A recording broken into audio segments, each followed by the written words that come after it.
नमस्ते बच्चों, कैसे हो? मज़े में? ठीक है। दीपावली सबने अच्छे से मनाई है। ओके, तो अब हम स्टैंडर्ड 4 सब्जेक्ट हिंदी सेमेस्टर 2 का चैप्टर 9 पढ़ेंगे। यहाँ पर चैप्टर 9 हरा भरा हरियाणा जो पत्र के रूप में लिया गया है। पत्र का क्या महत्व है? तो पहले के ज़माने में एक शहर से दूसरे के शहर कोई संदेशा पहुंचाना था तो वह पत्र के द्वारा पहुंचाया जाता था।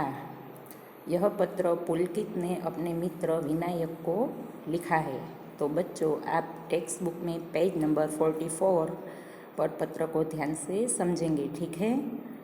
पहले इसके कुछ कठिन शब्द देखेंगे, जैसे कि केंद्रीय, हड़प्पा, चक्रवर्ती, स्थानांतरण, पौराणिक, विश्वविद्यालय, हरियाणा, वैज्ञानिक, अंतरिक्ष, ऐतिहासिक, औद्योगिक, संस्कृति, सभ्यता, पर्यटन, प्रणाम, कुरुक्षेत्र, सौंदर्य, साहित्य।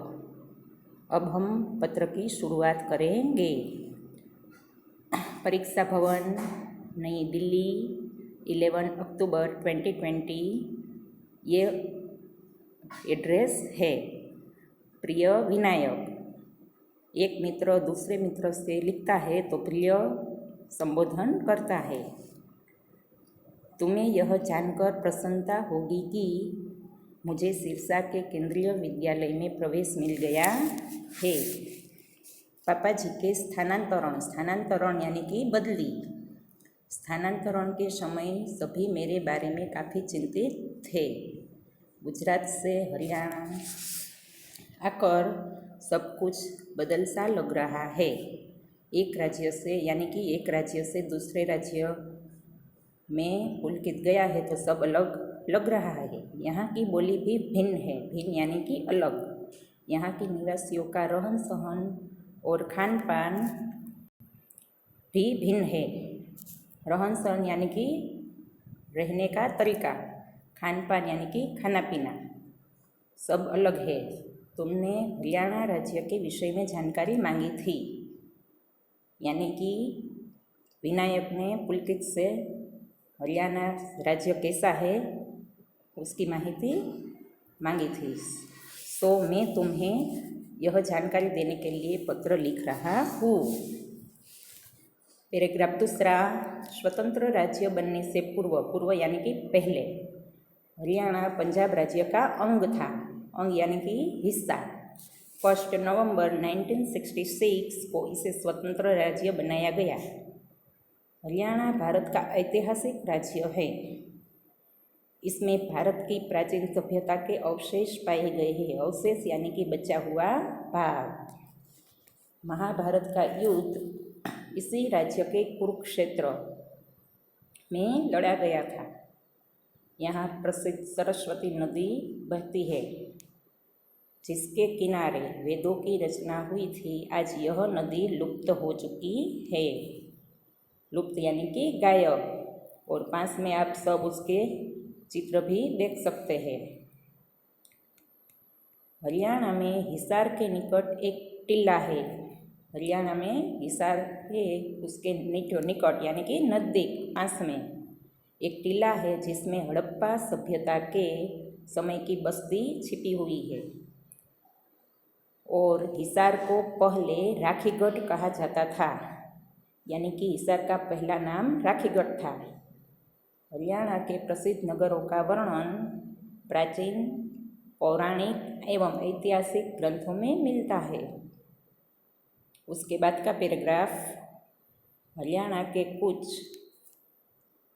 नगरों के नाम अब बदल चुके हैं।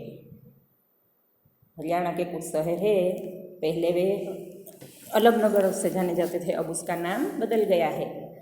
आगे देखिए, अब वे नगर है महिम। अब वे है महिम, पहले था महिता। रोहतक, तो पहले वो था रोहितक। गुड़गांव, गुरुग्राम, कैथल, कपिस्थल, अग्रोहा, अग्रोदक, पानीपत, प्राणिप्रस्थ, सोनीपत, सोनप्रस्थ आदि। हरियाणा के अधिकतर लोग कृषि कार्य करते हैं। अधिकतर यानी कि ज़्यादा लोग कृषि कार्य यानी कि काम और कृषि यानी खेती, हरियाणा के ज़्यादातर लोग खेती करते हैं। कृषि क्षेत्र में हरियाणा ने बहुत प्रगति की है। यहाँ के किसान वैज्ञानिक ढंग से खेती बाड़ी करते हैं। यह घर घर में ट्रैक्टर तथा अन्य आधुनिक तकनीक पर आधारित कृषि यंत्र उपलब्ध है। हरियाणा के जो लोग हैं उस सबके घरों में ट्रैक्टर और दूसरी आधुनिक तकनीक पर आंतरिक कृषि यंत्र उपलब्ध है। उद्योग धंधों में भी हरियाणा अन्य राज्यों के मुकाबले बहुत आगे निकल गया है। गुड़गांव, फरीदाबाद, यमुनानगर और जगाधरी हरियाणा के प्रसिद्ध औद्योगिक नगर है। और नीचे आप तस्वीर देख सकते हैं, औद्योगिक तस्वीर, कृषि की तस्वीर, उसके बाद का पैराग्राफ। हरियाणा में अनेक प्रसिद्ध पर्यटन स्थल है। पर्यटन यानी कि प्रवास का स्थल। फरीदाबाद में सूरजकुंड और बडकल झील पर्यटकों के आकर्षण का केंद्र है। आकर्षण यानी कि जो हमारी नज़र नहीं हटती ऐसा केंद्र है। गुड़गांव के निकट सोहना और सुल्तानपुर का पक्षी विहार प्राकृतिक सौंदर्य के कारण प्रसिद्ध है। करनाल के निकट चक्रवर्ती झील और कुरुक्षेत्र का ब्रह्म सरोवर भी विशेष आकर्षण का केंद्र है। चलो ये सब आपने समझ लिया। उसके बाद का पेज में देखेंगे। हरियाणा ने शिक्षा और खेल के क्षेत्र में भी बहुत प्रगति की है। हरियाणा में सबने शिक्षा खेलकूद में भी सब आगे बढ़े हैं। महर्षि दयानंद विश्वविद्यालय, कुरुक्षेत्र विश्वविद्यालय, कृषि विद्यालय आदि से हरियाणावासी शिक्षा का लाभ उठा रहे हैं। कपिल देव और वीरेंद्र सहवाग जैसे खिलाड़ियों तथा कल्पना चावला जैसी अंतरिक्ष यात्री हरियाणा की शान में 4 चांद लगा दिए हैं। 4 चांद यानी कि उसका नाम रोशन करना। कल्पना चावला जो हरियाणा की है और वीरेंद्र सहवाग जो क्रिकेटर है वह। आप उसकी तस्वीर भी पास में देख सकते हैं। यहाँ के लोग सीधे और सरल स्वभाव के हैं। हरियाणा के लोग उसका स्वभाव सीधा और सरल है। यहाँ अनेक लेखक और कवि हुए हैं। सिरसा, कैथल, फरीदाबाद और गुड़गांव नगर साहित्य और संस्कृति के प्रमुख केंद्र है। हरियाणावासी हरियाणा राज्य की विशेषता प्रकट करते हुए कहते हैं, देशाम देश हरियाणा जित दूध दही का खाना। अर्थात इस वाक्य का अर्थ है कि देशों में हरियाणा विशेष प्रदेश है जहाँ के निवासी दूध और दही खाते हैं। आशा है गुजरात में बैठे बैठे तुम्हें हरियाणा की झलक मिल गई होगी। यह कौन कह रहा है? पुलकित कह रहा है विनायक को। पत्र में तुम्हें हरियाणा की माहिती मिल गई होगी। अंकल आंटी से मेरा प्रणाम कहना। अंत में पुलकित क्या कह रहा है कि अंकल आंटी को मेरा नमस्कार कहना। तुम्हारा मित्र पुलकित गर्ग। चलो बच्चों, अब हम इसके थोड़े क्वेश्चन आंसर देखेंगे। बराबर है। पहला प्रश्न है, पुलकित के पापा का स्थानांतरण यानी कि बदली कहाँ से कहाँ हो गया था? अभी हम पत्र में पढ़े। बराबर है। तो उसका आंसर यह होगा कि पुलकित के पापा का स्थानांतरण गुजरात से हरियाणा हो गया था।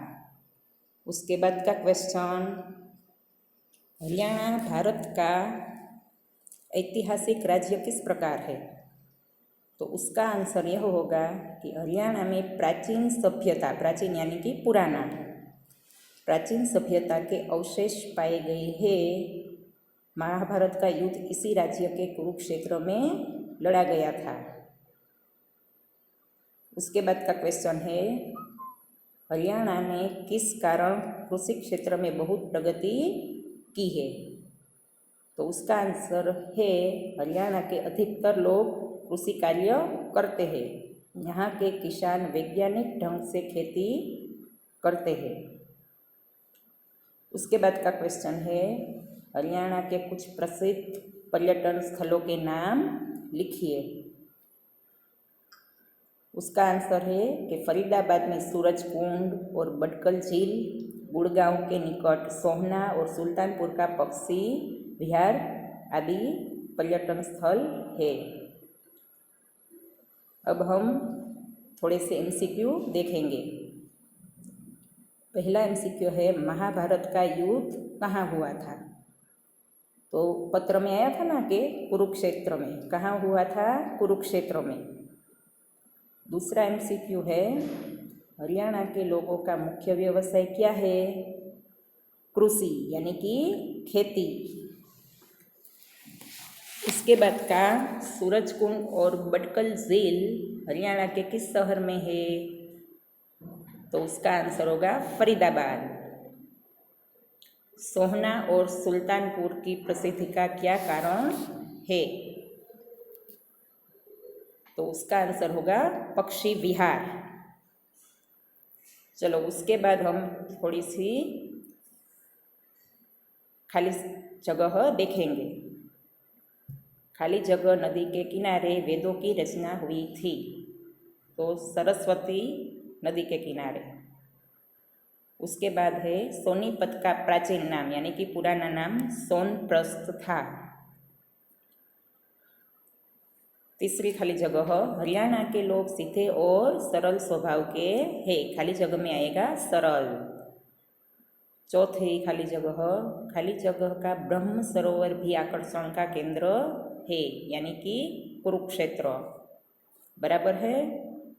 चलो उसके बाद हम थोड़ा सा व्याकरण देखेंगे। तो पहला क्वेश्चन है, इक प्रत्यय जोड़कर लिखिए।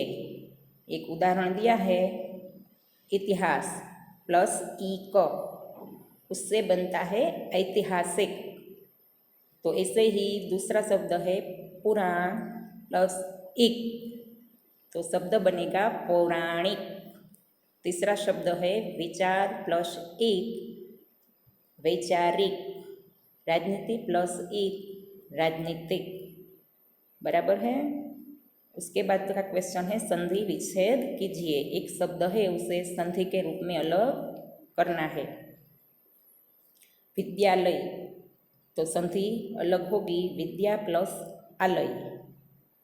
दूसरा है वीरेंद्र, तो वीर प्लस इंद्र। वैज्ञानिक, विज्ञान प्लस एक। निष्काम, तो निह प्लस काम। महर्षि, महा प्लस ऋषि। हर्षोल्लास, हर्ष प्लस उल्लास। बराबर।